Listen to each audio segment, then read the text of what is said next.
Buenos días, amigas y amigos del Círculo Independiente. Bueno, buenos días por decir, los que hemos pasado toda la noche con CNN, con todas las cadenas americanas, además de las españolas, mirando los resultados, el desarrollo de la noche electoral en Estados Unidos, evidentemente, por lo menos en mi caso, no hemos tenido ni una buena noche ni un buenos días. Finalmente, el sueño de ver la primera mujer en la Casa Blanca, Kamala Harris, pues ha desvanecido y ha ganado Trump. Ha ganado el populismo de extrema derecha, el liderazgo testosterónico, autoritario, totalitario y fascista de Trump. Ha ganado un xenófobo, homófobo, que está legislando contra el aborto y de los derechos humanos. Ha ganado quien ha hecho de la batalla cultural una batalla política y ha arrasado. Ha ganado quien ha traído más y mejor el voto masculino, negro y latino. Sorprendentemente, sí. Los inmigrantes que él quiere echar le han votado. Ha ganado quien ha conseguido hasta el lobby árabe. Evidentemente un lobby que ha castigado a Kamala Harris probablemente por su manera un poco templada de criticar lo que está haciendo Netanyahu en Gaza. Ha ganado un delincuente con más de 40 condenas y alguna sentencia ya definitiva. Ha ganado probablemente quien podría haber disparado tranquilamente en la Quinta Avenida en Nueva York y probablemente hubiera ganado igualmente. Alguien que es un delincuente, pero que ha conseguido convencer a la mayoría de los americanos. Sin embargo, ha perdido Kamala Harris, ha perdido la democracia, ha perdido una mujer y una fiscal en contra de un condenado. Han perdido las élites culturales, los famosos, las celebrities, que han hecho campaña a favor de Kamala Harris, pero no han conseguido hacer nada contra quien ha conseguido realmente aliarse con un pueblo. Y esto es así, nos guste o no, ha ganado quien ha conseguido que su crítica llegue a todos los pueblos, a la América rural, que evidentemente está cansada de élites, está cansada del establishment del sistema americano. Y es una crítica total al sistema, porque con su voto los americanos han dicho que prefieren un señor considerado psicópata, loco por muchos, que sin embargo les convence muchísimo más. Hoy, para hablar de todo esto, tendremos a uno de los asesores del Partido Demócrata y de Kamala Harris, a Juan Verde. Tengo un interés tremendo y supongo que todos vosotros tenéis mucho interés a escuchar lo que nos va a contar quién esta noche ha perdido junto a la persona, a la candidata que ha asesorado, Kamala Harris.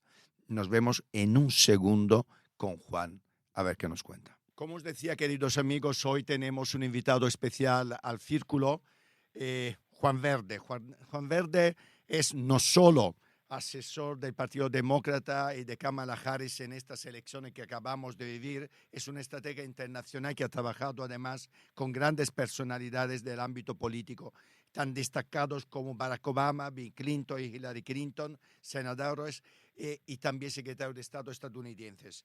Además, ha trabajado con muchísimas multinacionales y desde luego es la persona más indicada, aunque no sea su mejor día, como no, supongo, para hablar, para hacer algunas reflexiones sobre lo que ha pasado esta noche. Ya os he dicho antes en la entradilla a este programa de lo que pienso de la victoria de Trump y de la derrota de Kamala Harris, pero me gustaría, Juan, que ahora me dieras tu foto. Primero, bienvenido al Círculo. Estamos encantados de que puedas estar con nosotros. Además, te agradecemos porque supongo que no ha sido una gran noche para vosotros, para los demócratas en Estados Unidos, ¿verdad?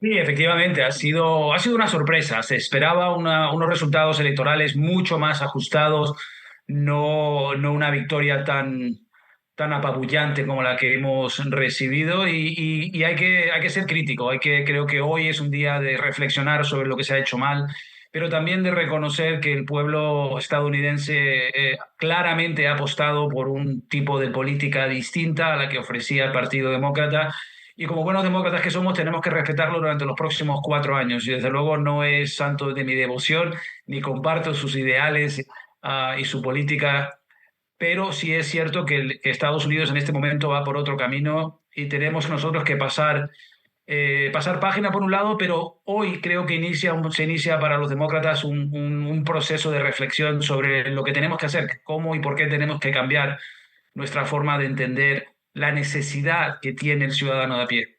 A mí me gustaría, Juan, porque claro, desde Europa, desde España, la noche hemos vivido muy intensamente y como a ti, como a vosotros en Estados Unidos, nos ha chocado muchísimas cosas y yo voy a intentar pasarte todas las inquietudes que en realidad hemos vivido, todo lo que hemos observado y analizado los resultados.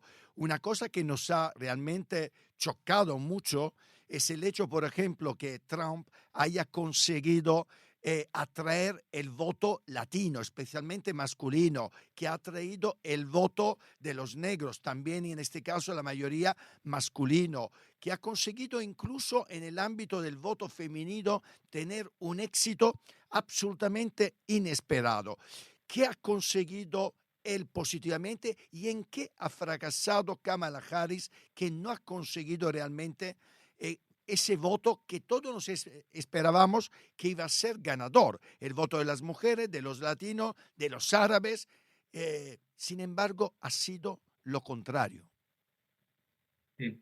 Pues yo creo que para contestar esa pregunta tenemos que dividir la respuesta en dos. En primer lugar, cómo ha logrado captar y robarnos, seamos sinceros, gran parte del voto de nuestras bases históricas y tradicionales, ¿no? Que efectivamente son los jóvenes, las minorías, y particularmente el voto afroamericano y por supuesto el voto latino, y no nos olvidemos de la mujer. El voto femenino ha sido crucial. No se entiende la victoria de Donald Trump sin reconocer la falta de ese paso al frente que no dio la mujer anoche.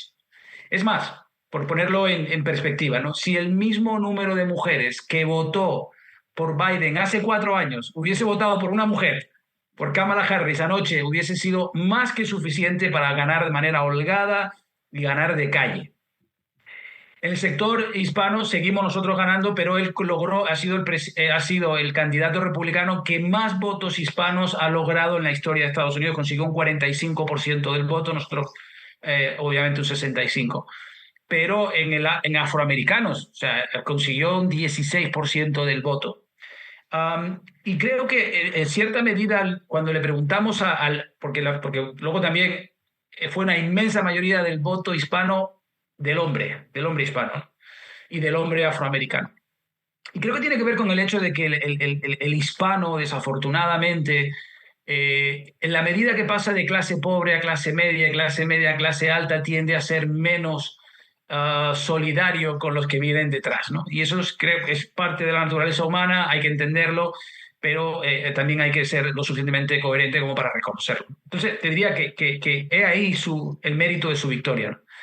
Eso sí, habiendo dicho lo que acabo de decir, me parece muy, muy importante reconocer que hoy, 6 de noviembre, el país, Estados Unidos, está más dividido que nunca, porque efectivamente Donald Trump ganó, pero no ganó con una inmensa mayoría del voto popular, ganó con un 53% del voto popular. O sea, que el 47% de la población esta mañana se levantó, como yo, decepcionados con los resultados. Y eso crea en un país tan polarizado como el actual una situación de mucha incertidumbre de cara a los próximos 4 años. Entonces, sí, efectivamente, el mérito lo tiene por haberse llevado el voto de la mujer, gran parte del voto hispano, gran parte de esas bases que hasta ahora eran nuestras bases históricas. Eso en primer lugar en cuanto a cómo, ¿no? La segunda parte de tu pregunta es que ha fallado. O sea, y creo que ahora es fácil mirar hacia atrás y decir, en primer lugar, debimos haber cambiado de caballo mucho antes, no a 104 días de las elecciones.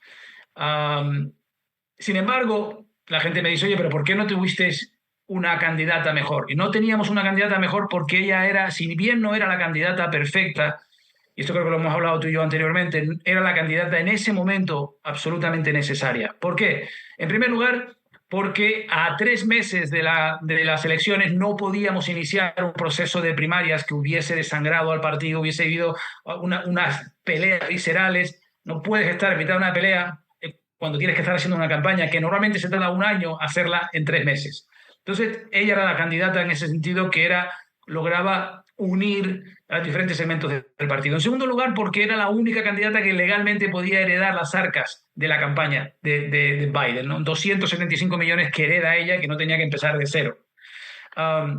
Y en tercer lugar, creo que nos equivocamos pensando que la mujer iba a votar de forma masiva, tomando en consideración, uno, que ya conocía al personaje. Cuando no votó por Donald Trump no conocían al personaje, pero hoy sabían perfectamente bien que hoy en 14 estados de Estados Unidos las mujeres no pueden abortar. O saben perfectamente que se han deshecho leyes que le garantizaban a la mujer equal pay. O sea, que por el mismo trabajo le tengas que pagar el mismo salario a una mujer, que me parece un derecho básico, ¿no? De sentido común y de lógica. Y así todo decidieron, ese segmento de la población decidió que quería apostar por un señor que, en mi opinión, insisto, lo primero, hay que respetar la decisión del pueblo, y yo seré de estas personas que espero que le vaya muy bien al señor Trump, y hay que dejarlo liderar en su proyecto de país y de gobierno durante los próximos 4 años. Pero habiendo dicho eso, digo también que no estoy nada de acuerdo con él y que tiene una retórica de división y de odio hacia xenófobo, homófobo, machista. No es esa la forma de recuperar ese espacio de consenso entre la derecha y la izquierda. Para mí, por supuesto, ha ganado un populista de extrema derecha, para mí fascista, homófobo, xenófobo, como tú dices, pero lo más flipante que Trump ha ganado a una fiscal del Estado siendo él un condenado. Es decir, estamos hablando de un delincuente que ha ganado a una fiscal. Es decir, es tan brutal la contradicción que puede ser casi con la democracia, que haya ganado un señor condenado a una señora que en cambio es fiscal, que es brutal. Esto quiere decir que la sociedad americana no solo está dividida, pero que la sociedad americana, el 53%, como tú dices, ha elegido a un señor que además tiene una sentencia firme y definitiva por violencia sexual. Es brutal. Contra la mujer. Me parece muy buena tu reflexión, porque no sales de tu asombro, ¿no? Y te cuento aquí una anécdota para los oyentes, ¿no? Y es que casi con total seguridad se va a autoperdonar. En Estados Unidos, como bien sabe, la Constitución permite que el presidente tenga el poder de indulto, ¿no? Normalmente se diseñó en la Constitución para terceros, no para sí mismo. Pero como no está especificado, los expertos en temas legales dicen que probablemente se va a autoindultar él, con lo cual no va a haber ningún tipo de consecuencia legal a esos casos, ya donde ya está condenado, como tú bien dices, como un delincuente y un criminal. O sea, es increíble. Y ¿qué nos podemos esperar? Vamos a ponernos ahora deberes. Una vez que hemos salido del shock, una vez que hemos salido del asombro, la Unión Europea, Europa se encuentra con un señor que en su campaña electoral ha dicho que va a subir, va a aumentar los aranceles para frenar la importación de productos de China, pero yo no dudo que lo va a hacer también, o que quiera hacerlo también con productos españoles, con productos de la Unión Europea. Ya lo ha dicho, perdón que te interrumpa, es que lo ha dicho de manera clara y contundente, que va a subir, va a imponer aranceles a sus socios europeos, aparte de los grandes aranceles que va a imponer a China y al comercio global, ¿no?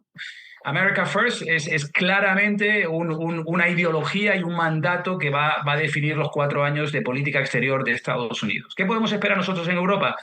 Y luego, ¿qué debemos hacer? Pero lo que debemos esperar, yo siempre digo que la mejor forma de entender cómo va a actuar un político en el futuro es analizar cómo ha actuado en el pasado. Y él ya estuvo de presidente durante 4 años y en su campaña lo ha dicho claramente.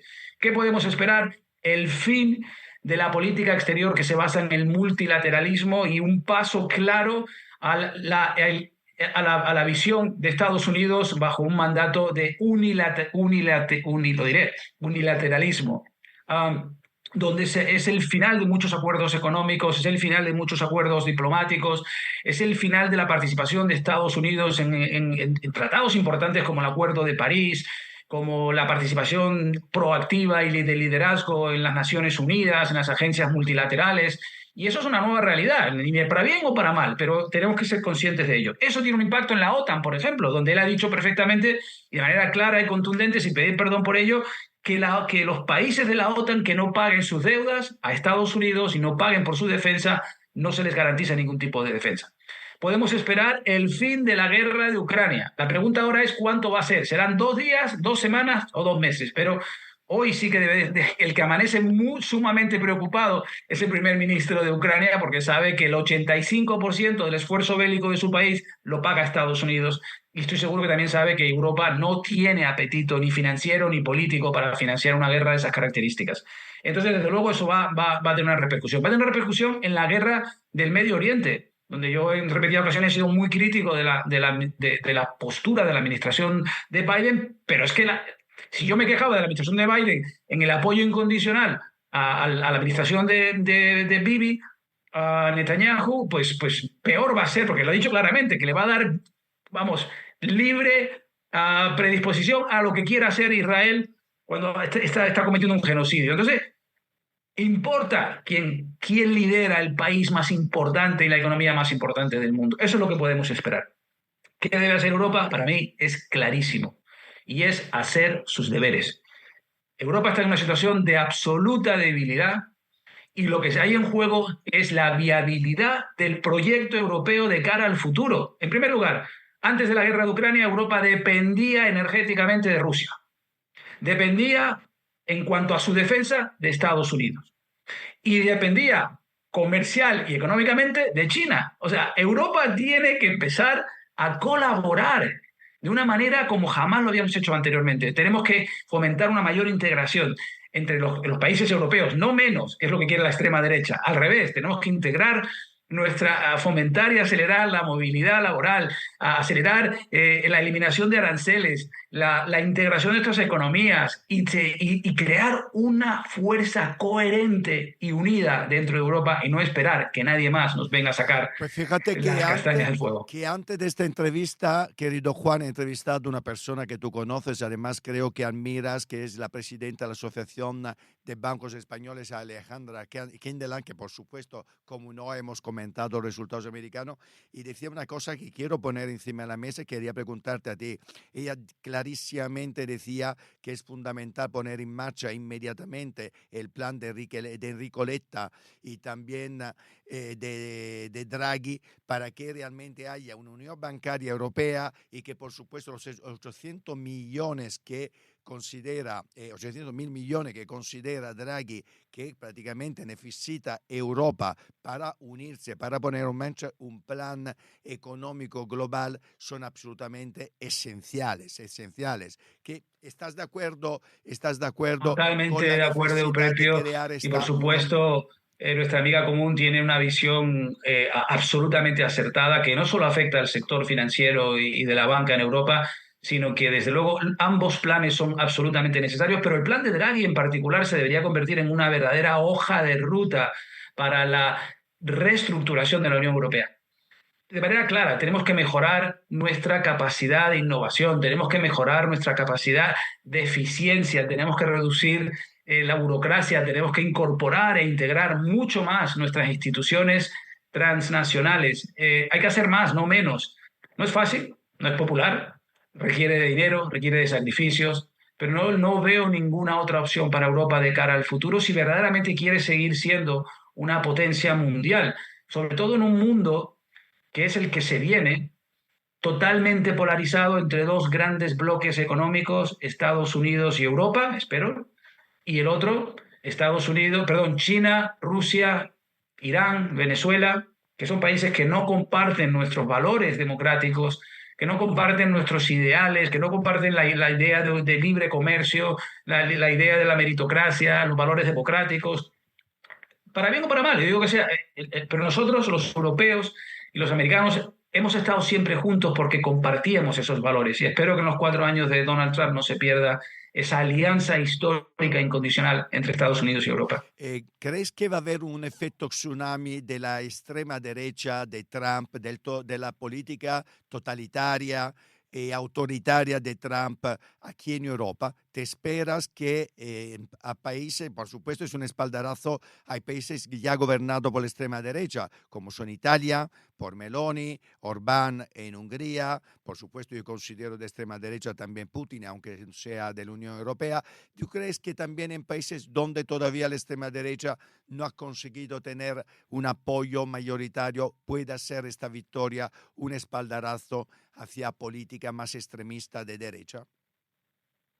Realmente, creo que esto se va a interpretar como una bocanada de aire fresco para la extrema derecha europea, que, ojo, ya venía mostrando unas señales claras de aumento de la participación electoral de votantes. O sea, no nos olvidemos que en Alemania, sin ir más lejos, la extrema derecha por primera vez de la Segunda Guerra Mundial alcanzó unos máximos históricos. No nos olvidemos que Le Pen ya tiene un 33% de votos en Francia. No nos olvidemos que incluso yo considero extrema derecha Vox y el aumento que está teniendo Vox en España.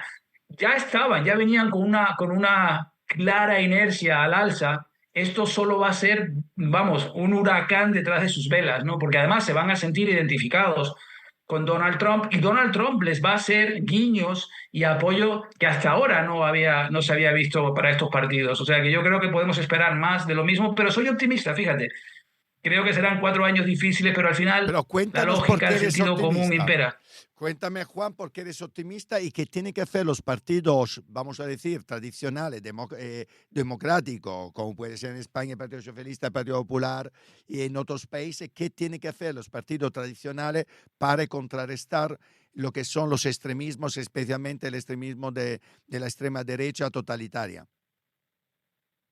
Soy optimista porque creo, hay una frase que me encanta y que dice que al final todo sale bien. Y si no sale bien, es que no es el final. Y este no es el final. Este es el comienzo de 4 años donde tenemos que reagruparnos, tenemos que colaborar entre los partidos de ideales similares. Y tenemos que entender que es una oportunidad para hacer las cosas mejor. No podemos hacer lo mismo una y otra vez y esperar un resultado distinto.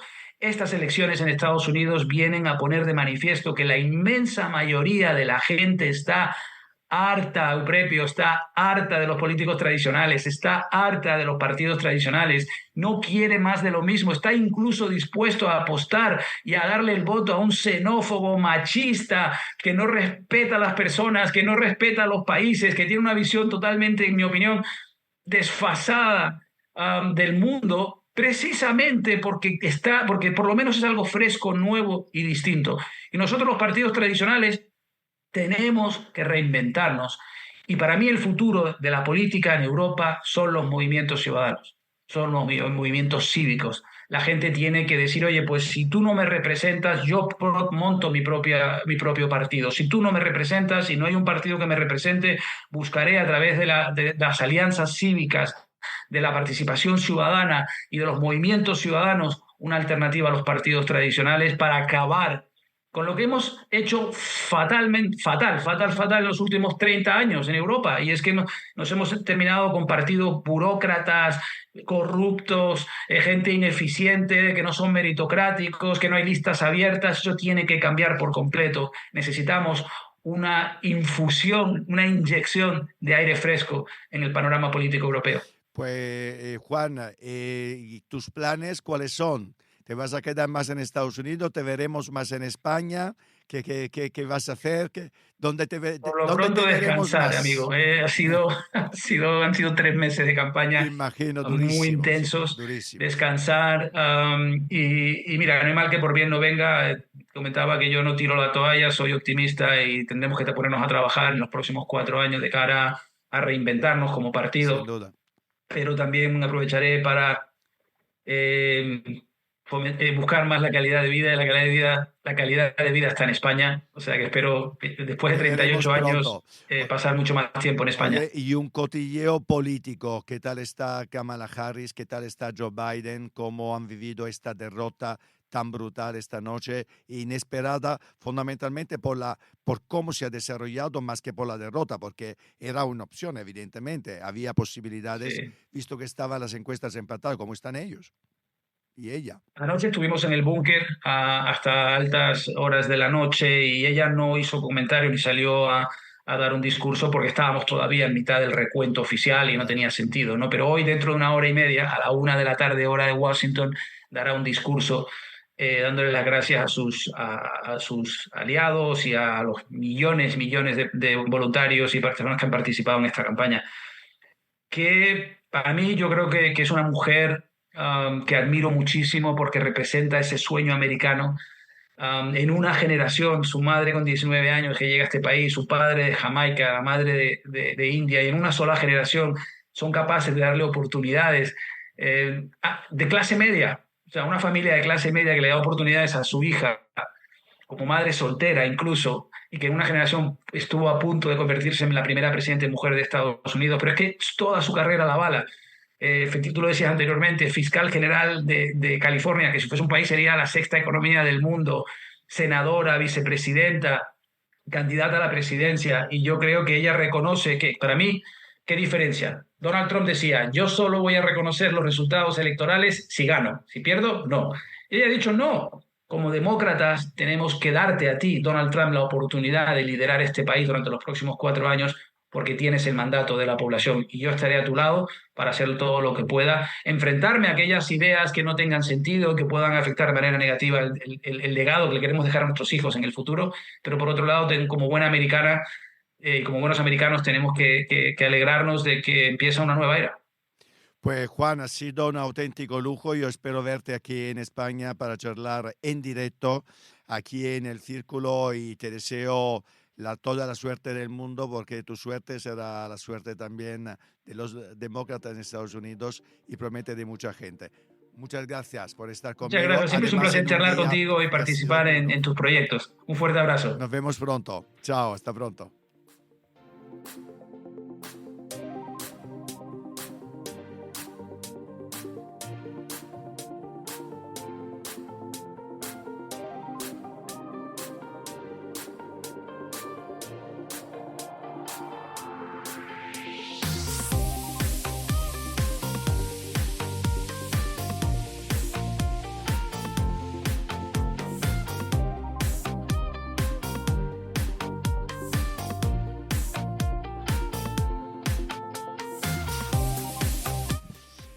Hoy para seguir hablando de lo que ha pasado en Estados Unidos, de lo que también de las consecuencias de la DANA y hablar también de un sector absolutamente necesario para todos nosotros, que es el sector de la salud. Nos acompaña uno de los grandes referentes de la industria farmacéutica en España, Guillermo de Juan. Guillermo de Juan es vicepresidente de Comunicación y Asuntos Gubernamentales para Europa y España de GSK, una de las grandes farmacéuticas. Toda la carrera, más de 30 años, si no me equivoco, ya en el sector, por lo tanto, tanto que comentarnos.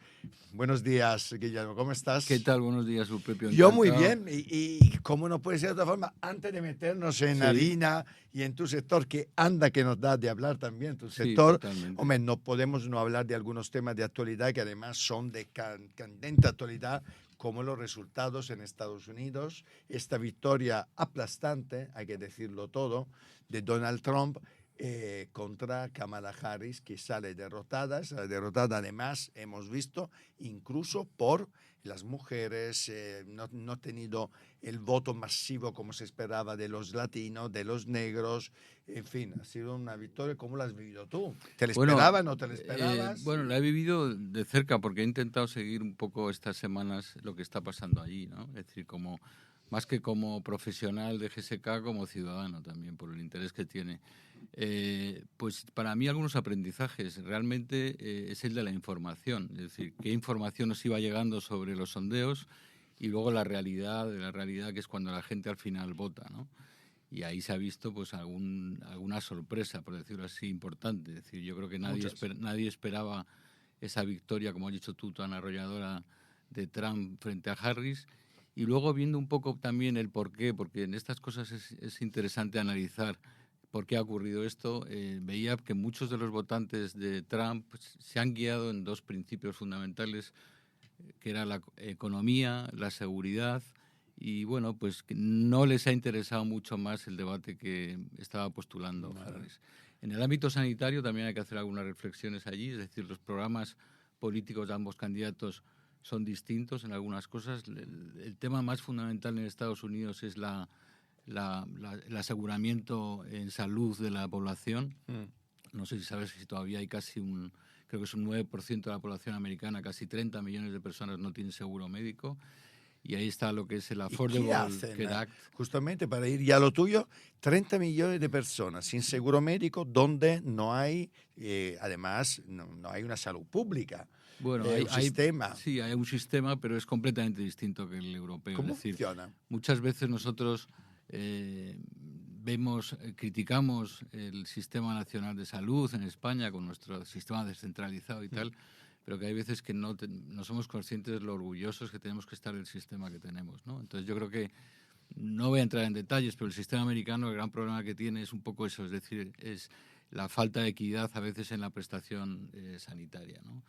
Nosotros también tenemos falta de equidad muchas veces, es decir, ahora hablaremos un poco del tema, pero cuando hablas de nuestro sistema de salud con las competencias transferidas a las comunidades autónomas, y uno de los temas que hemos trabajado mucho en GSK, que seguiremos trabajando en el futuro, es intentar conseguir una mayor equidad de la asistencia sanitaria a todas las comunidades autónomas. Es decir, que si tú tienes una enfermedad grave en una comunidad autónoma, pues que tu asistencia sanitaria sea equivalente a que si la tienes en otra. En todas las comunidades. Y eso, vamos avanzando, pero sigue ocurriendo por el tema de que cada comunidad es distinta, las transferencias, etcétera. Pero bueno, ya me he metido directamente ya te has metido en lo tuyo. Sin embargo, yo te voy a sacar inmediatamente claro. Porque, claro, y bueno, te voy a sacar relativamente, porque en realidad hablar de la catástrofe humanitaria que hemos vivido estos días en España desde el miércoles, martes por la noche, miércoles de madrugada, lo que se ha vivido en la Comunidad Valenciana y también en alguna otra zona de Andalucía, Albacete, ha sido una catástrofe absolutamente terrible, con más de 200 muertos, más o menos 85 desaparecidos, si no me equivoco, al momento en el cual estamos haciendo esta entrevista, unos daños, por supuesto, absolutamente incalculables por el momento, daños materiales y, por supuesto, familias destrozadas, familias que lo han perdido todo, etcétera. También es otro drama, no puedo no preguntarte qué opinas, pero te diría antes de entrar también lo sanitario, porque ahí también yo creo que tenemos una lectura, ¿no? ¿Qué opinas de cómo se ha gestionado esa crisis tan lamentable desde el punto de vista de gestión política, ¿no? Porque una vez más los políticos en España no han dado la talla como la población, que sin embargo se han volcado en un tsunami de solidaridad, ¿no? Totalmente. Es decir, yo creo que en primer lugar es imposible en estos días tener la cabeza, seguimos con nuestra vida, pero todos tenemos en la cabeza la tragedia que ha ocurrido, aparte la cantidad de información que hemos ido recibiendo. Y dentro de esta tragedia, para mí, una lección de liderazgo, que es la liderazgo del pueblo.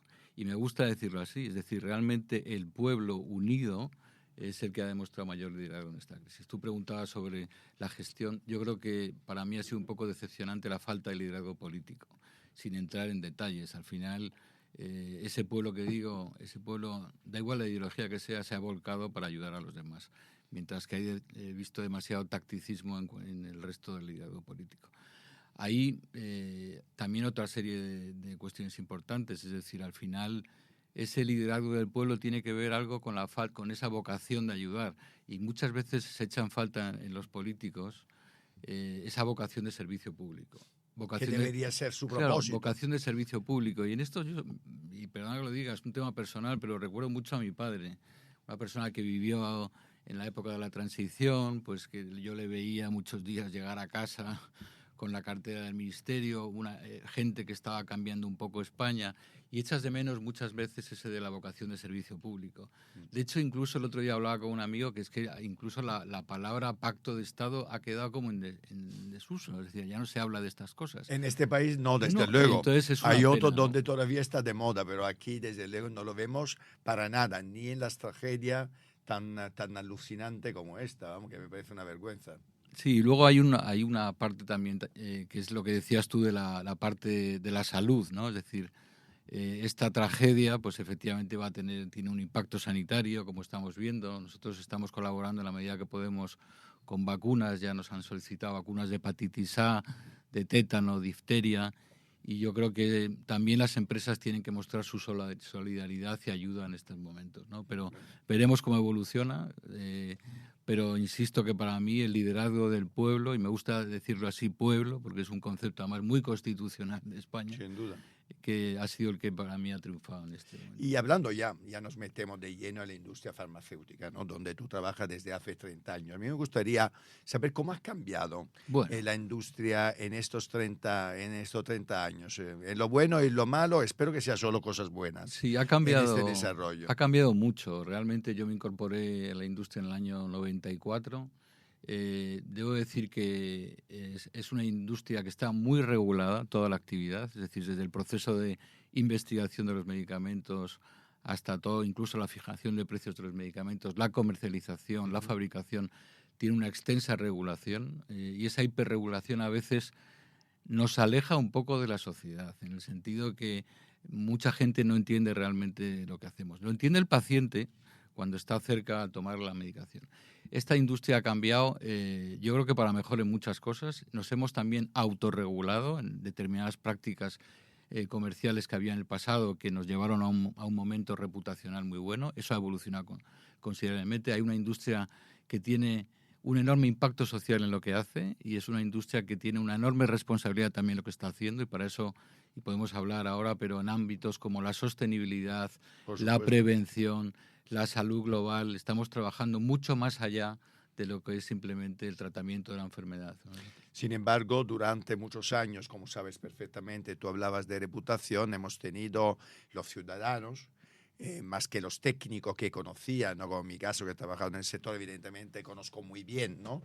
Lo bueno y lo malo. Sé perfectamente que muchas de las crisis reputacionales o de las críticas que hemos oído, hemos visto, hemos leído, eran inmerecidas, ¿no? Sin embargo, evidentemente la industria siempre ha tenido cara un poco en la gente, se ha visto como una industria donde funcionaban mucho los lobbies, donde había mucho capitalismo, mucho dinero.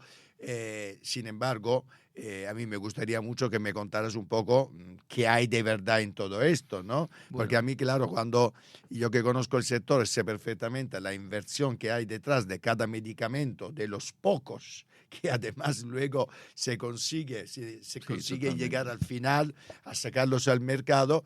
Evidentemente para mí es una sorpresa. Sin embargo, la gente piensa que los fármacos salen así casi por milagro, sale con unos precios brutales y vosotros forráis, ¿no? No, esto es una carrera de obstáculos enorme y diría que un sector que exige una enorme resiliencia.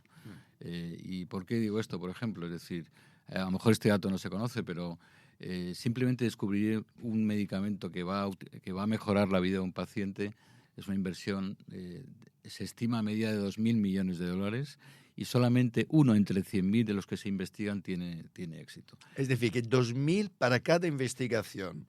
Y de cada 100.000 que tienes, que analizas en el proceso de high throughput screening de investigación, solamente uno al final tiene éxito. Y luego tarda casi muchos años para llegar. ¿Y cómo se llega a la rentabilidad? De hecho, pues se llega a la rentabilidad porque efectivamente es una industria que tiene buenos márgenes, aunque los precios, como debo decir también que en España son autorizados por el gobierno, hay una intervención de precios en todo lo que se refiere a los medicamentos, y es un sector estable, es un sector, la salud, el tratamiento de la salud está ahí, es un sector potente, es un sector que invierte, por ejemplo, en España, todo lo que es la industria farmacéutica, más de 1.400 millones en I+D, supone el 20% de la inversión de todas las otras industrias. En GSK, por ejemplo, estamos invirtiendo en los últimos 5 años 300 millones en I+D. Bueno, es un sector realmente que también genera muchísimo empleo indefinido, que apuesta por la igualdad, que apuesta por la diversidad. Bueno, y para el empleo, bueno, porque vosotros en GSK, me parece que en el último ranking de las empresas más deseada o mejor reputada desde los empleados, habéis salido en el ranking, no sé si número 1 o por ahí. Sí, bueno, llevamos realmente en el índice de actualidad económica en los últimos 7 años, hemos salido siempre entre los 5 primeros puestos. ¿Por qué? ¿Qué hacéis bien? ¿Qué estáis haciendo bien? para poder ser considerado por los empleados como una de las empresas mejores. Primero, yo creo que tenemos una buena capacidad de atraer el talento joven. Y eso cada día nos sorprende más. ¿Por qué? Porque somos una empresa en que era un laboratorio farmacéutico diferente, haciendo cosas diferentes. Antes te comentaba lo que hacemos en salud global, en países en vías de desarrollo, lo que estamos haciendo en prevención. Eso atrae considerablemente a mucho talento joven. Luego tenemos un sistema muy flexible en el trabajo. Es decir, a nosotros cuando tras la pandemia, por ejemplo, empezamos a hablar de teletrabajo, bueno, eso es algo que nosotros ya hacíamos en cierta manera, la flexibilidad. Hay mucha gente de nuestros laboratorios, somos 1.800 personas en España y una enorme personas trabajan un poco como vendedores en la calle con teletrabajo. El sistema de remuneración es un buen sistema de remuneración, es una empresa que cuida realmente a los empleados, que ofrece una cantidad de alternativas. Bueno, pues de hecho, para un detalle, en la pandemia nuestro centro de investigación de Tres Cantos, que es un centro pionero, y luego hablaremos de él en salud global, se habilitó para ser un centro COVID-19.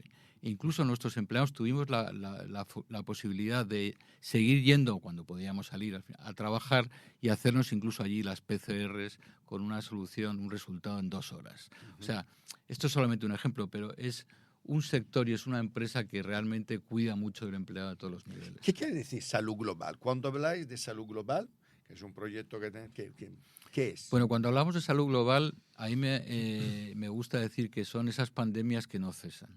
El ciudadano de hoy día sabe lo de la pandemia por la COVID-19, pero hay varias pandemias en el mundo a nivel global que no han cesado. Una, por ejemplo, es todas aquellas enfermedades tropicales infecciosas desatendidas, la malaria, la tuberculosis. No sé si sabes, pero todavía mueren al año 600.000 personas de malaria, de los cuales el 60% son niños. Y supongo que se mueren en África, en países subdesarrollados. En países en vías de desarrollo. La tuberculosis, que es una enfermedad todavía muy relevante en esos países, mueren casi 1.300.000 personas. Terrible. ¿Qué hace GSK? Pues es el único centro privado en el mundo, compañía farmacéutica, que tiene la salud global como su estrategia. Y tiene un centro de investigación en Tres Cantos que trabaja en malaria, que trabaja en tuberculosis, que trabaja en otras enfermedades con quinetoplástidos, un poco todas estas enfermedades desatendidas. Hemos conseguido, por ejemplo, llevar la primera prueba piloto de la vacuna de la malaria a países en África, ha sido adquirida por la Organización Mundial de la Salud. La Fundación Bill y Melinda Gates trabaja también con nosotros y lo hacemos de una manera que es muy interesante. Es lo que se llama Open Innovation. O sea, a nuestro centro de investigación pueden venir investigadores de todo el mundo. De hecho, vienen investigadores de todo el mundo con nuestras patentes abiertas, lo que llamamos non-profit. Ellos pueden contribuir en esa investigación. Transparentamos absolutamente los resultados, los publicamos en las revistas científicas más importantes. Y luego la clave ahí es que seguimos colaborando con los distintos gobiernos y las organizaciones mundiales, Gavi, UNICEF, para facilitar estas investigaciones.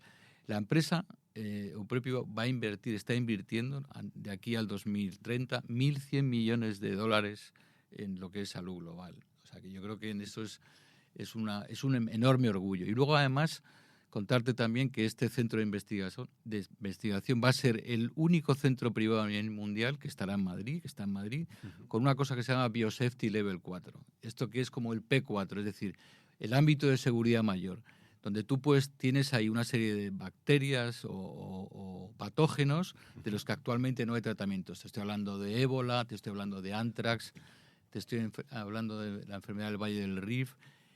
¿Qué va a hacer eso? Que cuando haya una posible pandemia, España esté muy preparado para poder... A propósito de pandemia, ¿en qué ha cambiado la industria la COVID? La COVID ha representado, desde luego para todos nosotros, para toda la gente, ha representado un antes y un después. Nunca habíamos vivido una pandemia de estas características, evidentemente, pero entiendo que también en la industria farmacéutica ha tenido un antes y un después, desde el punto de vista, supongo, de comunicación, un poco de visión también de negocio. Totalmente. Yo creo que muchos ciudadanos empezaron a reconocer el valor de la industria en la época de la pandemia. La COVID yo creo que nos empujó hacia un momento donde vimos también las costuras del sistema sanitario, en ese sentido, es decir, la presión enorme del sistema sanitario, pero me encantaría reflejar aquí que en ningún caso hubo un problema de suministro de medicamentos nunca.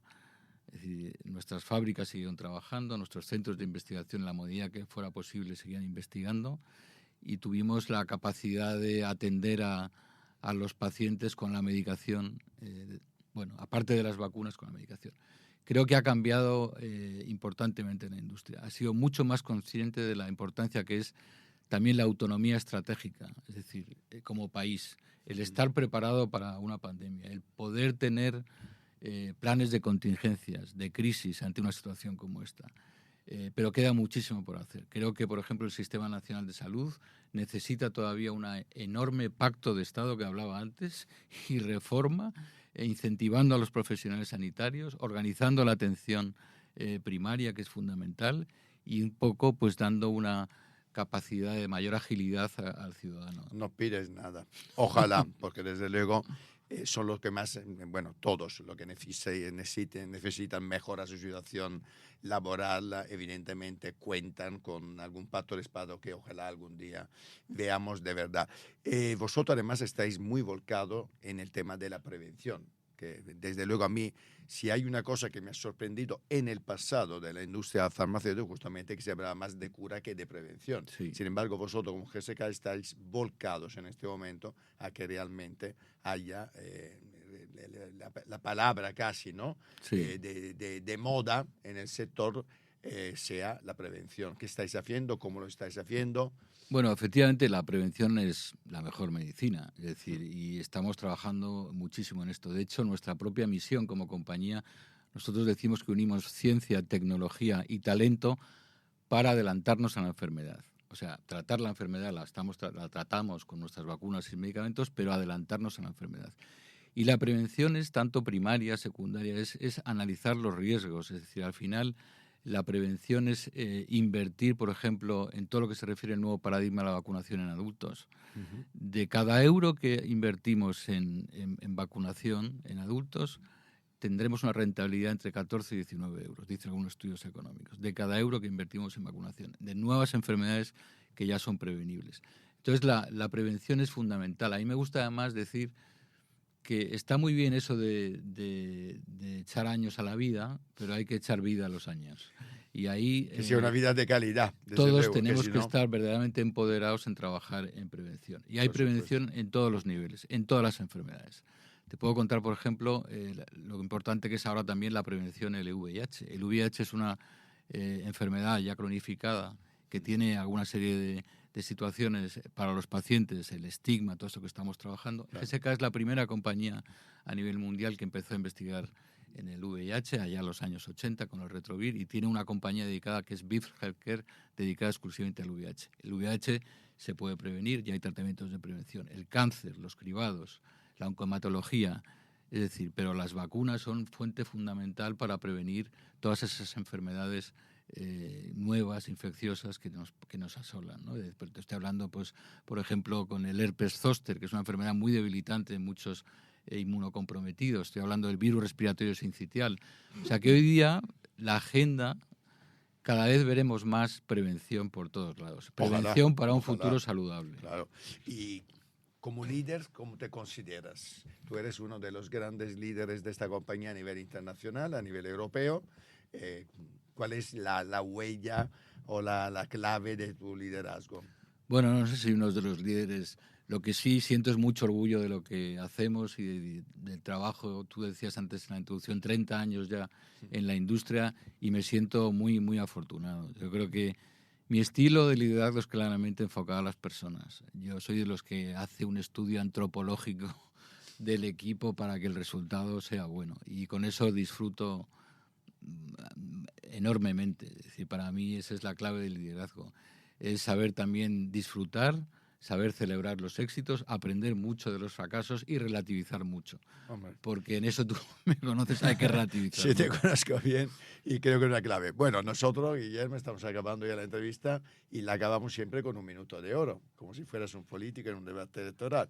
Esa es tu cámara y sí, me gustaría que en este minuto, o algo más, te puedes pasar, aquí no tengo el cronómetro, que te dirigieras un poquito a quien te apetece, no sé si a los pacientes, a tu gente. Me gustaría animar al ciudadano general a que intente conocer un poco más a la industria farmacéutica. Es verdad que muchas veces se ha dicho que la industria comunica mal y creo que es una oportunidad conocernos mejor.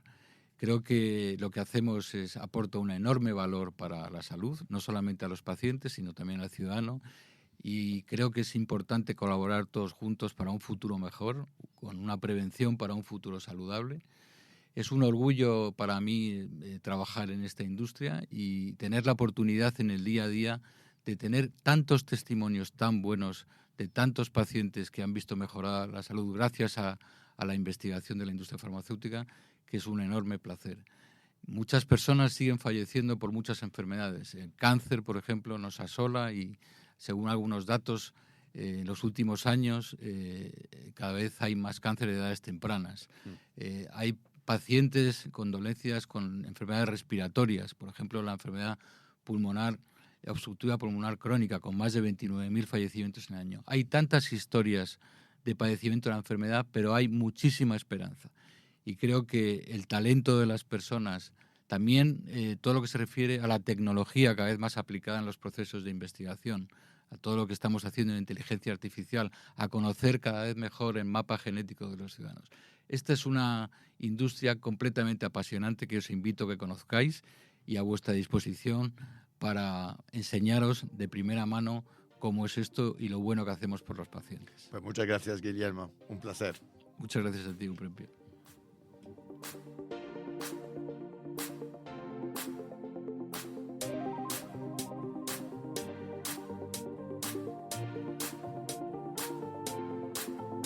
Hoy en el Círculo de Mil Colores, en nuestra sección dedicada a la diversidad, la inclusión, a la equidad, Miguel Ángel Saljuán entrevista a un fantástico escritor y un fantástico director teatral que ha estrenado en Madrid una obra que yo he visto y os recomiendo, que es La Loba, y a ver qué nos cuenta Juan Mairena y también Miguel Ángel si tiene alguna novedad en temas de diversidad, que como sabéis en esta casa seguimos muchísimo.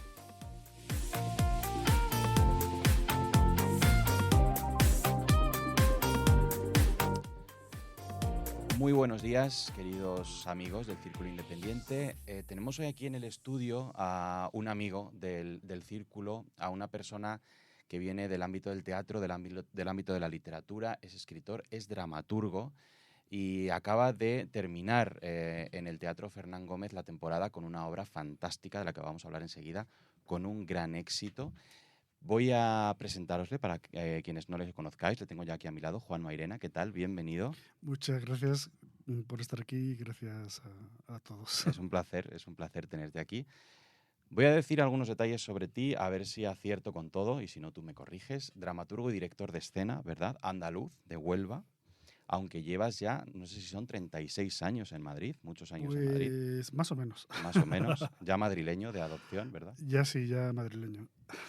Licenciado en periodismo, doctorado en literatura y formado con algunos de los más grandes de las artes escénicas de nuestro país. Periodismo, literatura y teatro. Muy buena combinación.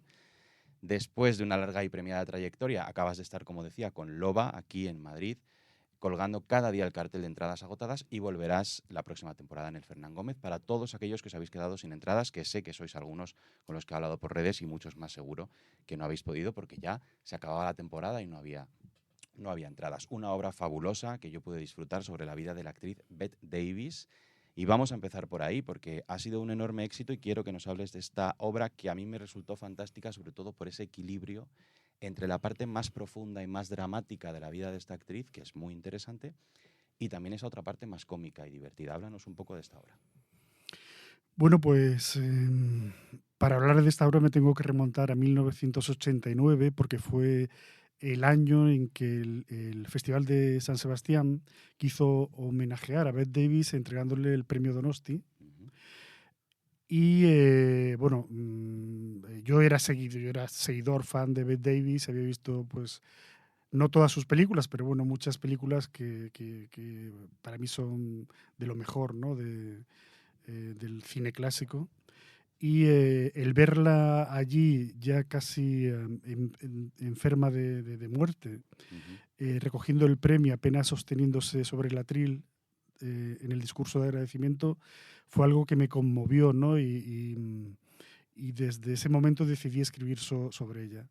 Es más, al día siguiente ya me puse a escribir, bueno, luego ya tuve que documentarme y luego pasaron muchos años más hasta que pude hacer esta obra, entre otras cosas porque yo cuando empecé a escribir pensaba que esto era para otra gente, no era para mí, aunque a mí me gustaba escribir, escribía relatos, pues me atreví a escribir teatro, pero bueno, era algo como que tenía ahí como aparcado un poco. Hasta que, bueno, ya muchos años después me decidí dar ese paso, ¿no? Me atreví. Yo siempre he sido una persona muy tímida y, bueno, yo me veía incapaz de dirigir actores o actrices hasta que, como era algo que me enamoraba, me gustaba tanto el teatro, decidí dar el paso y formarme como en dirección de escena y tal, ¿no? Y fue ahí ya cuando, pues, me atreví a dar mis pequeños pasos. Con esta obra, con Loba, lo que pasó también es que yo pensaba que para hacer el papel de Bette Davis se necesitaba alguien especial y entonces yo me dije que hasta que no encontrara a esa actriz no iba a hacer nada, ¿no? Y entonces también tardé muchos años en encontrar a la actriz. Pero la encontraste. Sí, cuando la vi dije, esta es la persona que busco. Yo creo que mucha gente me lo ha dicho, que cuando la ven a ella en escena están viendo a Bette Davis, que es lo más bonito que se puede decir, ¿no? Y yo creo que no me he equivocado en eso, ¿no? Que al final he elegido bien a pesar de la espera, ¿no? Y del tiempo. De hecho, yo cuando la encontré a ella fue en 2017, 2018 y la esperé porque ya tenía otros proyectos y no podía hacer la obra, ¿no? Luego es verdad que vino el COVID y esto y ya pues no pudimos hacerlo hasta que por fin ya... No, pues es fantástica. Y no solo a nivel interpretativo, porque es cierto que incluso físicamente la estética es muy parecida, es sorprendentemente parecida. Hay momentos en los que es realmente sorprendente. ¿Cómo trató Hollywood y la industria del cine a esta mujer? Porque en la obra también hay cierta crítica, ¿no?, a esa industria. Hombre, la crítica es que trabajar para Hollywood, bueno, y para trabajar para la industria del cine, sobre todo también en aquella época, era muy duro, ¿no? Porque, bueno, en el caso de las actrices se buscaban a mujeres con un prototipo de belleza, ¿no? que otras muchas grandes actrices con mucho talento no tenían, ¿no? Y era el caso de Bette Davis y era el caso también de Peggy Tuisel, una actriz a la que hacemos mención en la obra, una actriz que igual que Bette Davis triunfó en Broadway, en Nueva York, pero al llegar a Hollywood, pues bueno, como no... se correspondía mucho con el tipo de belleza o de actriz que buscaban para el cine, pues esta actriz, Peggy Tuisel, se suicidó. Se tiró de la letra H del cartel de Hollywood y a Bette Davis no le pasó que se suicidara, pero sí le pasó un poco lo mismo, ¿no? Que fue rechazada por muchos estudios, pero ella siguió adelante, ¿no? Como dice muchas veces en muchos momentos de esta función, no tiré la toalla, seguí adelante, ¿no? Y eso fue lo que, gracias a su talento y esa perseverancia, ¿no? Pues llegó hasta donde llegó, ¿no? Y ese carácter que tenía también de no conformarse con lo que le proponían y luchar por buenos guiones, ¿no? Y por buenos personajes. Luchando contra esos estereotipos que precisamente en el mundo del cine, y lo hablábamos hace muy poco con un actor, con Miguel Reyán, que estaba aquí con nosotros, en el mundo del cine se siguen perpetuando en torno a las mujeres especialmente, ¿no? El prototipo, el canon de belleza femenino sigue siendo muy importante en el mundo audiovisual. Él nos decía, y te lo pongo en la mesa para ver también tu opinión, que en el mundo del teatro no pasa lo mismo, que en el mundo del teatro es verdad que la mujer ha estado más empoderada, que incluso las grandes empresarias teatrales que ha habido en España han sido mujeres. ¿Cómo valoras esto tú? Eso que pasa en el cine, porque le pasó a Bette Davis y por desgracia creo que sigue pasando, ¿en el teatro también pasa? ¿Se discrimina más a la mujer que al hombre por cuestiones de físico, de belleza? Yo creo que no tanto. De hecho, la función también, Bette Davis lo dice, que las actrices de teatro no somos tan bellas y glamurosas como las actrices de cine, ¿no? Ella misma lo dice y de hecho es así. Lo que sí es cierto también es que, y es un tema del que hablamos también en la obra, es el problema del edadismo, ¿no? Que eso yo creo que también no solo se da en el cine, sino que también creo que se da no sé si a lo mejor en menor medida, pero creo que también se da en el teatro, porque muchas actrices se han quejado de que, bueno, no hay papeles para mujeres de ya maduras o de cierta edad, pero también que para personajes de cierta edad buscan también, incluso en teatro, a gente más joven. Cierto. Entonces, bueno, quizás el teatro no tenga esa problemática tan acentuada, pero sí se suele dar también. Pero también se da. Sí, temas de edadismo y de... Bueno, Uh-huh. y también, bueno, hay una cosa que se busca siempre en todos los grandes teatros, las grandes productoras buscan también cabezas de cartel, ¿no? Claro. No buscan actrices que, aunque tengan mucho talento, pues no son muy conocidas, ¿no? Eso también es un problema. Sí, a lo mejor la persona elegida no es precisamente la que más encaja en el papel, pero tiene más tirón, ¿no? Muchas veces para ganar público. En este caso, además, es un montaje con solo 2 actores en escena. Y quería preguntarte si esto también es un reto a nivel de dirección, a nivel de producción. Por un lado, porque son solamente 2 actores que se reparten el texto y que están casi todo el tiempo en escena, no están los 2 todo el tiempo, pero casi. Y por otro lado, porque además se realiza en un espacio reducido con el público casi encima del escenario, ¿no? Muy cerca de los actores. Para el público es fantástico porque lo disfrutamos mucho, pero es un reto también para vosotros. Cualquier obra es un reto, pero yo creo que en este caso es una ventaja porque para producción y para dirección, un poco para todos, porque el hecho de contar con menos actores pues reduce la producción, reduce quizás los ensayos, al director pues el director se puede concentrar más en solo 2 actores que no en 12, ¿no? Por ejemplo, entonces no es un reto en sí mismo. Cualquier obra es un reto. Esta obra además que cuenta con un personaje muy conocido, que es un referente para muchos, sí es un reto, pero no por el hecho de ser 2 personajes. Quizás es más reto para los actores en ese caso, ¿no? En este Tienen caso sería esa más... presión de más tiempo en escena, sí, más claro. carga de papel. En este caso sí, supone una gran responsabilidad, ¿no? Y sobre todo por lo que decía, encarnar a un personaje famoso donde el público reconoce los gestos, es complicado, es una responsabilidad, ¿no? Porque muchas veces, pues a lo mejor hay alguna persona que dice, bueno, muy bien, pero yo no estoy viendo al personaje. Claro. ¿No? Que puede ocurrir con muchas obras. Es una presión añadida. ¿Y qué habéis detectado vosotros en el público? ¿Qué reacciones al tenerles además tan cerca? ¿Cómo ha reaccionado? Pues las reacciones han sido fantásticas porque nosotros primero estrenamos en un centro cultural porque fue donde ensayábamos y nos obligaban a hacer una función, ¿no? Y allí fue pues gente jubilados y mucha gente mayor que salió encantado de la obra, ¿no?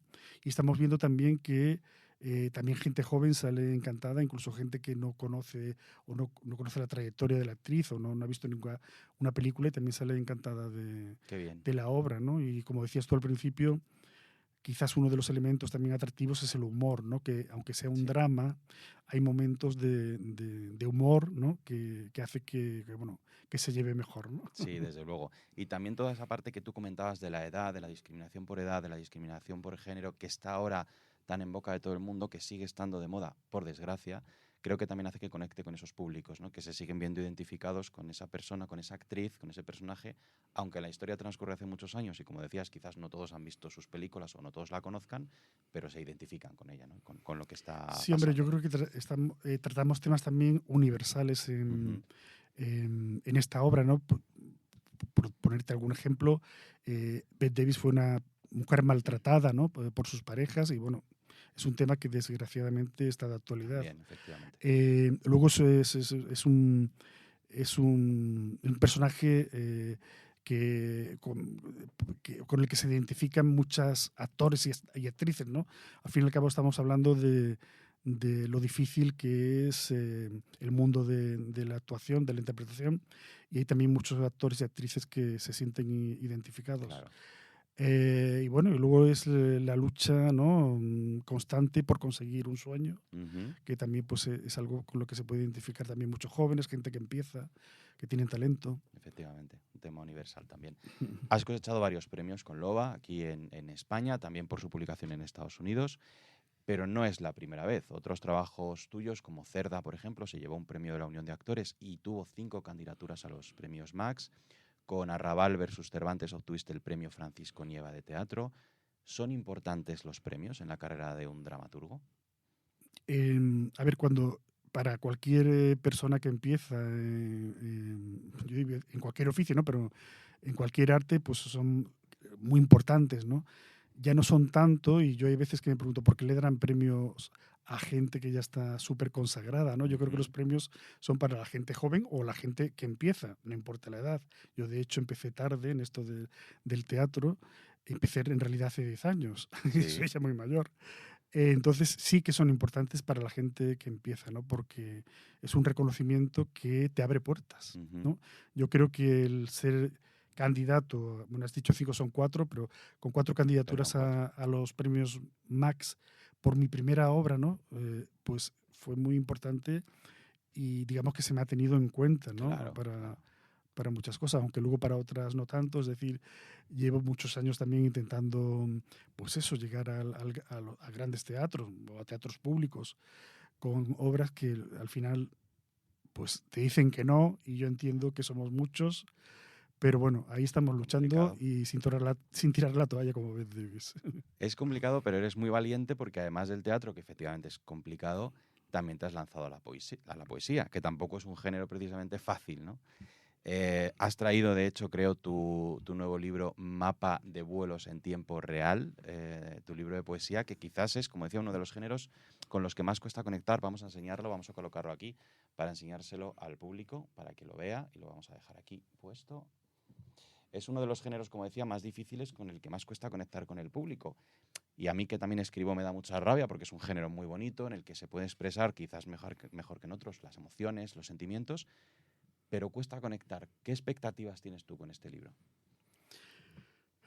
Pues yo te diría, aunque suene, no sé, pretencioso, que yo creo que se han cumplido Qué bien. y por encima de lo que yo esperaba. Porque bueno, esto surgió, yo también he empezado a escribir poesía muy tarde. De hecho fue durante la pandemia, porque la pandemia fue un shock para todos, ¿no? Y a mí me costaba escribir. Entonces lo que me salía eran cosas muy cortas, por relatos muy hiperbreves, aforismos y poesía muy cortita. Sí. Es lo único que me salía porque era incapaz de escribir una página, ¿no? Entonces empecé a escribir cosas que me parecían como simpáticas y las publiqué en redes y vi que la gente respondía muy bien. Y entonces, pues eso me animó a escribir y me planteé el reto de escribir un poema, un aforismo, uno al día mínimo. Ha sido un buen canal para eso, ¿no? El de las redes sociales. Y de hecho creo que para llegar a los jóvenes es una buena alternativa. Y esa era mi siguiente pregunta. ¿Cómo llegamos a los jóvenes con la poesía, que parece que es un género que está, pues eso, dedicado a otras generaciones que leen más y que leen más poesía? Bueno, pues en realidad no lo sé, pero yo creo que sí, que es buen medio las redes sociales, pues Twitter o TikTok, ¿no? Que a lo mejor es un medio más cercano a los jóvenes. Entonces, yo creo que en medios como estos, que son como muy fugaces, no puedes meter una novela, pero sí puedes meter cosas muy breves que pueden llamar la atención. Y bueno, pues a lo mejor una persona joven o ajena a la poesía de repente ve algo que le llama la atención, que es muy cortito de leer, ¿no? Que a lo mejor si ves un párrafo de 20 líneas, eso no lo leen, pero si ve una línea o dos, Eso ya sí. lo leen y a lo mejor dice, pues esto me interesa, ¿no? Y ya empieza un poco a seguir este tipo de tal. Entonces, son muy importantes las redes, ¿no? Yo creo que las redes sociales nos permiten a los artistas, a los que queremos vender nuestros productos literarios, hacerlos sin coste alguno, ¿no? Entonces, y llegar no solo a un público local, como podía ser a lo mejor hace 20 años, sino llegar a todo el mundo. Efectivamente. Si es que las redes sociales, mira, justo hablábamos en la sección de diversidad de las redes sociales, cuando se utilizan para el abuso, el acoso escolar, el ciberbullying, el peligro que tienen, pero bien utilizadas, son una herramienta maravillosa. Y desde luego para la creación artística, si se utilizan bien, lo son. Oye, te pediré antes de terminar que nos leas un poema o un trocito, el que tú quieras. Vale. Fantástico. Si nos da tiempo lo haremos. ¿Tienes? Seguro que sí. ¿Tienes algún fetiche o alguna manía como escritor y también como dramaturgo, como director de teatro? creo que tengo muchas, pero como escritor y dramaturgo, Confesables, que podamos no, confesar. no sé decirte en estos momentos. Bueno, yo creo que, no sé si es un fetiche, pero como director de teatro cada vez estoy más convencido, y muchos de mis compañeros también lo creen, que nos gusta trabajar con buena gente, Ujú, porque muchas veces es muy complicado trabajar con gente que te da muchos problemas, ¿no? desde Entonces, luego. entonces yo cada vez busco más que haya complicidad entre los actores, o que ya se conozcan, o que... Entonces, eso es algo bueno, que tengo muy presente a la hora de plantearme un proyecto nuevo. Muy importante, desde luego, cuando trabajas con otras personas. Y antes nos hablabas de lo tímido que eres o que eras y que tuviste que formarte como director de teatro para empezar a trabajar con los actores de otra forma. Es cierto que la faceta de escritor es mucho más solitaria, Mm. en cambio esa otra faceta requiere trabajar en equipo. ¿Dónde te sientes más cómodo o qué es lo mejor de cada una de ellas? De estar encerrado en casa escribiendo y de estar trabajando con los actores. ¿Qué es lo mejor de cada una? Bueno, la verdad es que las dos tienen su parte buena, ¿no? Porque, bueno, escribir, no, simplemente si te gusta escribir, pues ya disfrutas, ¿no? Ujú, Sobre todo si no tienes ninguna presión de tiempos, de que tengas que entregar algún proyecto o tal. Si no existe esa presión, es un placer desde trabajar, luego que sí. imaginar, ¿no? Escuchar a los personajes, porque yo siempre digo que yo simplemente escribo lo que me dictan, ¿no? Los personajes, que eso ocurre, y ocurre cuando ya en tu mente pues tienes muy claro quiénes son, ¿no? Cómo se llaman, de dónde vienen, qué quieren, qué desean. Entonces, cuando lo tienes eso muy definido, ya son ellos mismos los que te hablan. Y luego, en cuanto a la dirección, también es muy... eh, eh, te gusta mucho cuando aciertas también, ¿no? Ujú, Con gente que cree en el proyecto y que pone mucho de su parte, ¿no? Porque yo siempre digo que un personaje es una creación, en una obra de teatro es una creación colectiva, no solamente es una creación claro. del actor, y además el actor agradece cuando, pues, con la ayuda del director, y ya no te digo si encima tienes al dramaturgo, tal, pues entre todos construimos el personaje, ¿no? Ujú. Y entonces, que eso vaya saliendo, ¿no? Entre todos, eso Eso es una es una satisfacción. satisfacción, sí. Sí, porque al final los libros cobran vida cuando la gente los ha leído y viene y te Mm. cuenta que los ha leído, pero es verdad que en el caso del teatro, cuando ves ese personaje que tú escribiste ahí, eso es muy satisfactorio, ¿no? Sabemos también, Juan, que tienes un proyecto teatral relacionado con la diversidad, con la discriminación, aquellos que son diferentes, y eso es algo que nos interesa aquí especialmente, de lo que hablamos todas las semanas. Cuéntanos lo que puedas de este proyecto, porque todavía no está en marcha, ¿no? Sí, Está en ello. es un proyecto nuevo para el que bueno, por primera vez hay productores interesados, que estaban interesados precisamente en esa temática, ¿no? En la Ujú, temática de la diversidad, en lo difícil que se están poniendo los tiempos últimamente con esa ola de conservadurismo que hay en todo el mundo, ¿no? Y que suponen un problema para las personas, para los colectivos minoritarios, ¿no? Y entonces todo eso nos ha llevado a algunas personas a, mm, a planear un espectáculo que, bueno, pretenden, bueno, por parte de producción pretende que sea una gran producción con danza, además bueno, ujú. teatro, danza, con mínimo 10 bailarines, Wow. etcétera, ¿no? El proyecto, que hasta ahora lo conocemos como Proyecto Minotauro, aunque creo que el título finalmente va a ir por Los Indeseables, porque bueno, es una obra distópica donde, bueno, digamos que en un futuro apocalíptico, pues al final los colectivos, las personas LGTB, Ujú. inmigrantes, gente de otras razas y tal, pues acaban un poco apartados y una especie de campos de concentración, ¿no? Por el hecho de no ser deseables o deseados para la sociedad futura, ¿no? Ujú. Y, ¿Y lo ves factible eso, con esa ola que tú estás diciendo, con el resultado de las elecciones que tenemos que acaban de haber en Estados Unidos, que te quería precisamente preguntar por eso, cómo lo valoras, con la corriente de extrema derecha que está habiendo en Europa y en otros países de Latinoamérica? ¿Ves posible que pase esto o eres optimista y crees que esto pasará y bajará toda esta espuma?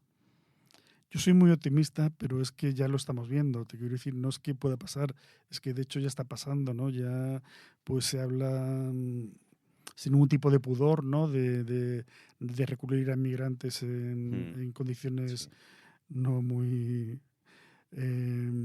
bueno, ya estamos viendo también, ¿no? Todas las agresiones a homosexuales, bueno, el desprecio que hay hacia la gente transgénero, en fin, son cosas que están sucediendo ya, ¿no? Sí. Que no es muy difícil imaginar que esto vaya peor y que al final, pues, bueno, una de las cuestiones que se habla en esta obra es de que la historia se repite, ¿no? Y desgraciadamente yo creo que es así. Creo que como el clima, pues hay ciclos, como la economía hay ciclos y en estos temas también hay ciclos donde, pues, en algunos momentos hay más libertad y otras menos, ¿no? Desgraciadamente.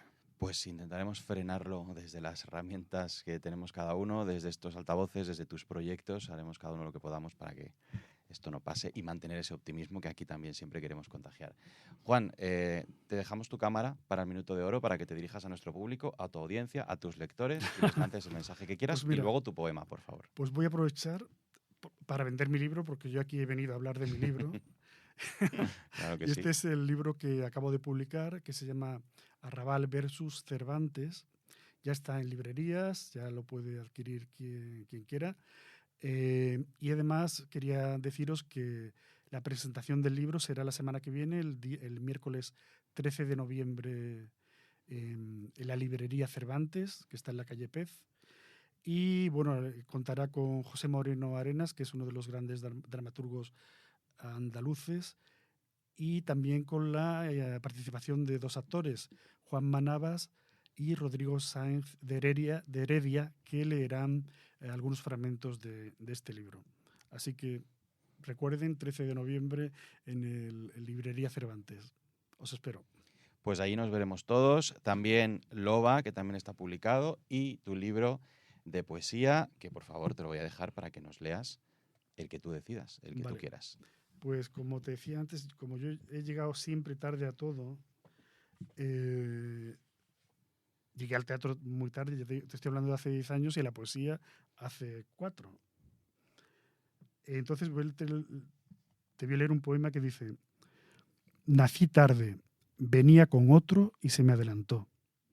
Al colegio no llegué pronto porque me levantaba tarde. A la universidad llegué tarde porque no llegó pronto la vocación. Más tarde, y por este orden, llegué tarde al sexo, al teatro y al amor. La del amor fue la mejor tarde. ¡Wow! ¡Qué bonito! Llegaste tarde, pero llegaste, y gracias a que llegaste estamos disfrutándote también aquí. Muchas gracias, Juan. Todos a leer a Juan y todos al teatro a ver Loba en la próxima temporada en el Fernán Gómez. Muchas gracias. Muchísimas gracias. A ti.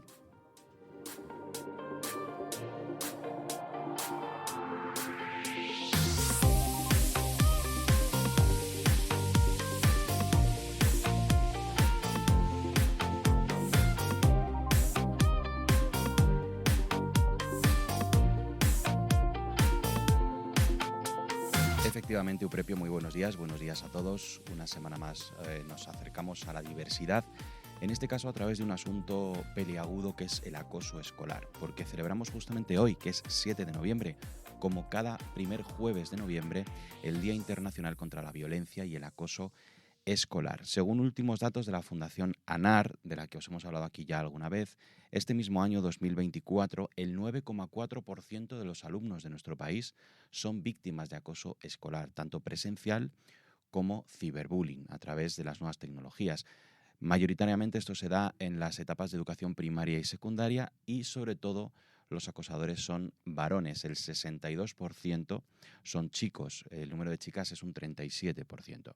Son perfiles normalmente que tienen un sentimiento de superioridad, agresivos, impulsivos, que no se pueden controlar y que tienen además normalizada la violencia. Muchos de ellos, casi un 80%, con problemas en su casa, en su entorno familiar. El ciberacoso, en concreto, se lleva a cabo principalmente a través de plataformas como WhatsApp. Un 72% de este acoso es en WhatsApp, seguido de redes sociales como Instagram o TikTok. Y en un 20% de los casos incluso se hace con inteligencia artificial. Ya se está utilizando también, desgraciadamente, para esto. Es algo muy preocupante, sobre todo teniendo en cuenta las cifras de jóvenes, de adolescentes con problemas de salud mental y los casos de suicidios que son tremendamente escandalosos, como ya hemos comentado en ocasiones aquí en este programa. Tanto la Fundación ANAR como la Fundación Mutua Madrileña están llevando a cabo programas de concienciación y de prevención en las escuelas, en concreto en 194 centros educativos repartidos por distintas comunidades autónomas de nuestro país, y lo que hacen es ofrecer herramientas orientadas a que los alumnos tomen conciencia de la responsabilidad que tienen cada uno de ellos para prevenir el acoso escolar o para responder ante estos casos cuando se los encuentren. Y un dato más preocupante. Es verdad que hay 3/4 partes de los alumnos que consideran en estas encuestas que ha hecho ANAR que los docentes sí que intervienen ante estas situaciones, pero un 28% creen que no, que los docentes no reaccionan, que no intervienen. Y también casi la mitad creen que sus compañeros tampoco intervienen cuando ven estos casos. Por lo tanto, queda mucho por hacer para concienciar a los jóvenes y a los niños sobre esto. Para prevenir, alguna medida que podamos tener en cuenta: favorecer la escucha, el diálogo y la comunicación en la resolución de conflictos. La comunicación y la escucha siempre son fundamentales, y en este caso mucho más. En el entorno escolar, además, es donde los jóvenes empiezan a generar sus primeras relaciones con otros, tienen sus primeras parejas, sus primeros enfados, sus primeras broncas con otros compañeros, y ahí es donde podemos empezar a detectar qué les está pasando, a veces incluso mejor que en casa. Así que lo primero, la escucha y la comunicación. Trabajar con los alumnos la riqueza del respeto a las diferencias, del respeto a la diversidad. El hecho de que otros compañeros sean distintos no es negativo, todo lo contrario, puede enriquecer a ese grupo. Hay que trabajar esto con los chicos y observar también las relaciones que se establecen en el aula entre los diferentes alumnos, y cuidado con el uso que están haciendo de las nuevas tecnologías, por lo que os decía antes. Allí también, en la hora del recreo, del descanso, utilizan el móvil y hay que tener cuidado con el uso que se está haciendo en casa por parte de la familia y también en la escuela. Si sois un centro educativo, os animamos a que conozcáis esta iniciativa de la Fundación ANAR y de la Fundación Mutua Madrileña más en detalle. Y para que todos sumemos en esto, es importante que sigamos concienciando desde todos los altavoces. Aquí siempre animamos a los medios de comunicación, a las empresas, a las instituciones públicas a concienciar sobre esto, para que ningún niño, ningún adolescente sea discriminado por su religión, por su color de piel, por su identidad de género, por su orientación afectivo-sexual, por su discapacidad o por ninguna otra causa. Pongamos fin juntos al acoso escolar.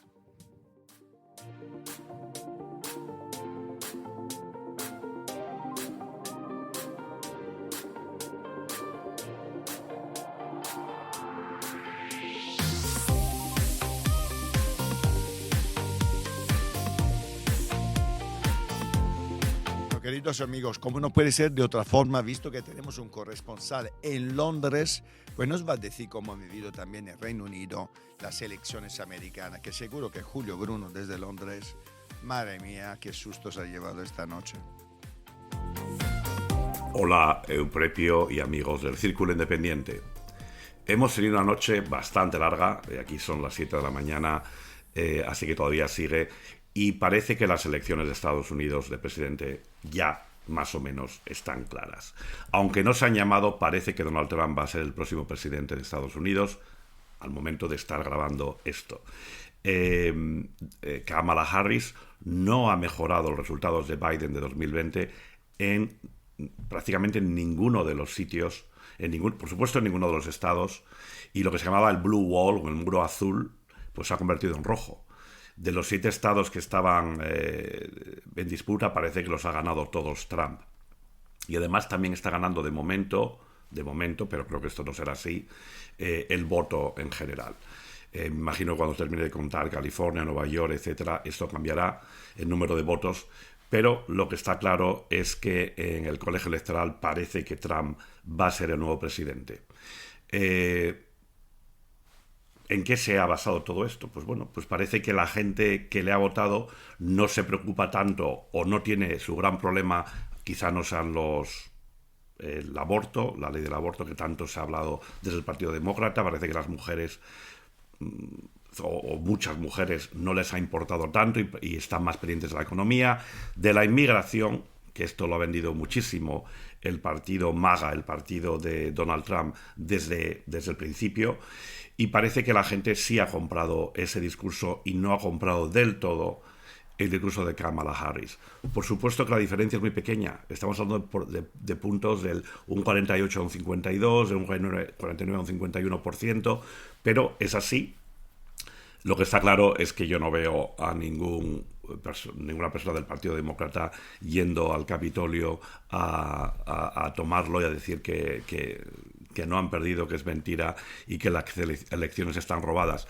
Me imagino que Donald Trump explicará que no, que bueno, ahora que ha ganado él, o que parece que ha ganado él, todo lo que lleva diciendo durante meses de que las elecciones están ya vendidas o de que hay trampa, etcétera, pues a lo mejor ahora no sé si dirá que no, que se equivocó.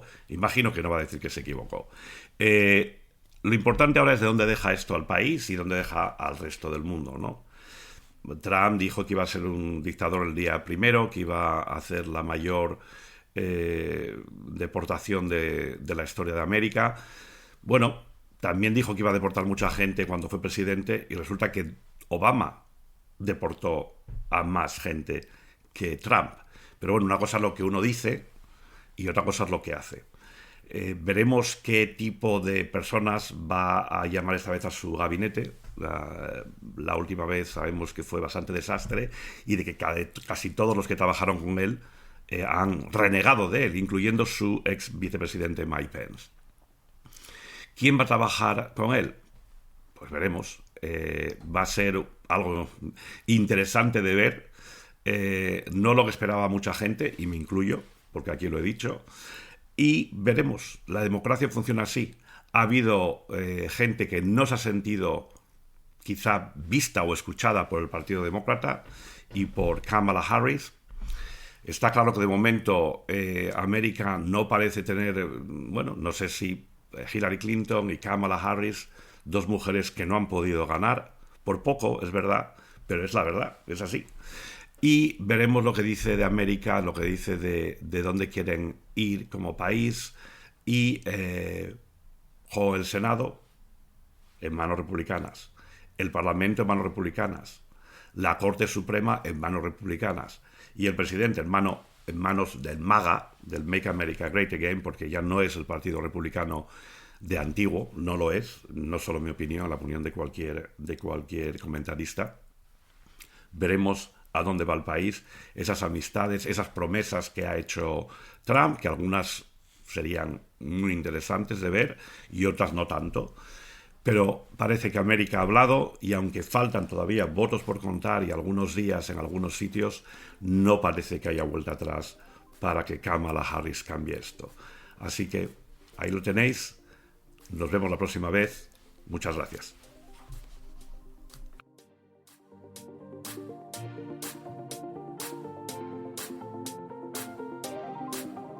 Pues vuelve Miguel Ángel San Juan con la agenda de nuestra casa, el Círculo de Bellas Artes.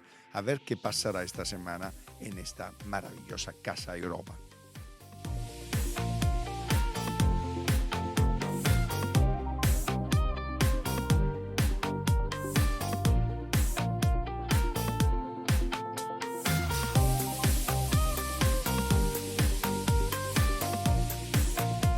Una semana más vamos con la agenda cultural del Círculo de Bellas Artes para la semana que viene. El lunes día 11 a las 7 de la tarde, la relación entre Madrid y Barcelona vista desde la política municipal. Esta conversación forma parte del ciclo 618 Talks, una serie de encuentros inspirados por los 618 kilómetros que unen y separan Barcelona y Madrid. Con este ciclo queremos poner de manifiesto cómo el mundo de la cultura contribuye, a través de sus proyectos, obras y actividades, a la construcción de la ciudad y a generar alianzas entre ciudades. En el acto participan Marta Rivera de la Cruz, delegada del Área de Gobierno de Cultura, Turismo y Deporte del Ayuntamiento de Madrid, y Xavier Marcé, concejal de Cultura e Industrias Creativas del Ayuntamiento de Barcelona. Conduce el acto la periodista Rosa Badía y echad un vistazo a la web del Círculo para poderos inscribir. El martes día 12 y también el miércoles 13 a las 10 de la mañana tendremos aquí en el Círculo un congreso internacional bajo el título Inteligencia Artificial y Ética, el valor de las palabras. Un tema del que hablamos precisamente la semana pasada con Silvia Leal, una de nuestras invitadas. La inteligencia artificial ya está entre nosotros y tiene un potencial transformador enorme que nos obliga también a plantearnos los grandes desafíos éticos. Información, digitalización, globalización, gestión del conocimiento, son procesos que reclaman nuestra atención y responsabilidad. Valores como la intimidad, la justicia, la libertad, la identidad personal o la verdad pasan a estar en riesgo. Aparecen nuevos problemas como la gestión de la información, la privacidad de los datos, el plagio, la equidad en el acceso a la tecnología, la responsabilidad en la toma de decisiones automáticas y muchos otros. También os tenéis que inscribir para este congreso a través de la web del Círculo.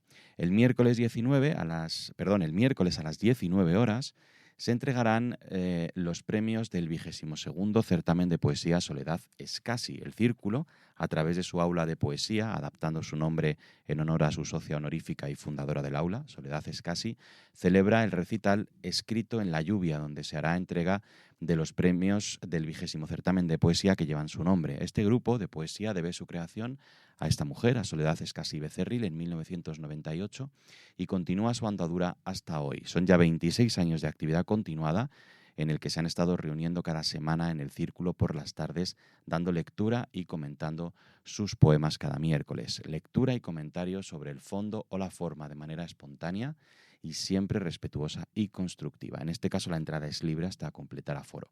Y para terminar, el viernes 15 y el sábado 16 a las 6 de la tarde, Festival Eñe, escritores, libros y lectores, la fiesta de la literatura. Dentro de las utopías posibles, la democracia se ha convertido en la máxima aspiración de gran cantidad de sociedades, pueblos y países, pero sigue siendo una excepción. Los índices más fiables apuntan a que solo una minoría de estados han alcanzado la democracia plena en nuestros días. Solo 27, un 8% de la población, pueden presumir de ello. La cifra quizás incluso disminuya, visto cómo están las cosas en el ámbito político a nivel internacional. A este foro podéis asistir sin inscripción. La entrada es libre hasta completar aforo. Y además siguen las mesas de poesía en la pecera, las sesiones del otoño climático, los actos por el 100 aniversario de Kafka, presentaciones de libros, conciertos y mucho más la semana que viene aquí en el Círculo de Bellas Artes.